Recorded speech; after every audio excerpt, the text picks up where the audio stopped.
तर मंत्री मंगलप्रभात लोढांचं बीएमसी आयुक्तांना एक पत्र गेलंय। मुंबईतल्या कबूतरखान्याच्या मुद्द्यावरून हे पत्र लिहिलंय।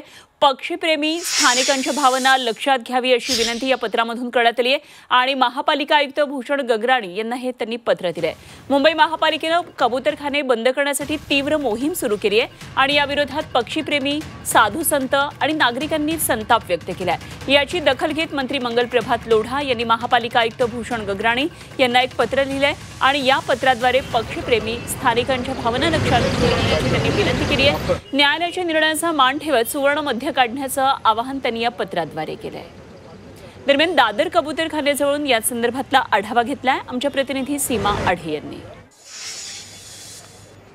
मागील काही महिन्यांपासून हा कबूतरखाना बंद करण्यात यावा अशी मागणी जोर धरू लागलेली होती आणि या पार्श्वभूमीवरती काल मुंबई महानगरपालिकेच्या पथकानं कबूतरखान्याला ताडपत्री लावून संपूर्णपणे कव्हर केल्याचं आपल्याला पाहायला मिळत आहे, जेणेकरून आता यापुढे पक्षीप्रेमी इथे कबूतरखान्यामध्ये येऊन कबुतरांना खाद्यपदार्थ टाकू शकणार नाहीत आणि कालांतराने कबुतरांची संख्याही कमी होईल।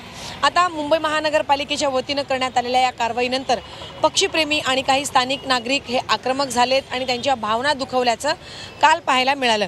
या सगळ्या पार्श्वभूमीवर कॅबिनेट मंत्री मंगलप्रभात लोढा यांनी मुंबई महानगरपालिकेला एक पत्र लिहिलेलं आहे, काही सूचना केलेल्या आहेत आणि सोबतच आता काहीतरी सुवर्ण मध्य मार्ग काढावा अशी मागणी सुद्धा केल्याचं पाहायला मिळतंय। आता या पत्रावरती महानगरपालिकेकडनं काय कारवाई करण्यात येते हे पाहणं महत्त्वाचं असेल। व्हिडिओ जर्नलिस्ट अनिल सह सीमा आढे, झी 24 तास, मुंबई।